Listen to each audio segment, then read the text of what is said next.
This is the Lone Crater YouTube. We hope this video helps. In this video, I will explain how to make your steak soft and tender.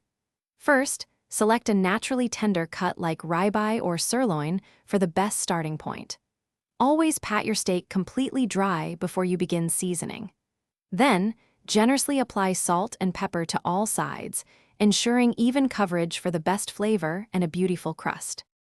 Next, achieve a perfect sear by cooking your steak on high heat for about 2 to 3 minutes per side. This creates a delicious crust. Then, transfer it to a 375-degree Fahrenheit oven to finish cooking evenly.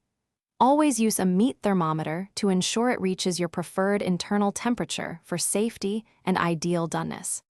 After cooking, it is crucial to rest your steak for at least 5 to 10 minutes. This allows the juices to redistribute, keeping it moist and tender. When slicing, always cut against the grain to shorten the muscle fibers, making each bite easier to chew. A small pat of butter or a drizzle of olive oil can add extra richness. For tougher cuts, consider marinating them for several hours to help break down the fibers. You can also use a meat mallet to physically tenderize the steak before cooking. Aim to cook your steak to a medium rare or medium doneness, as overcooking can lead to dryness and a less tender result. Enjoy your perfectly tender steak. Thanks for watching. Consider subscribing if we helped you.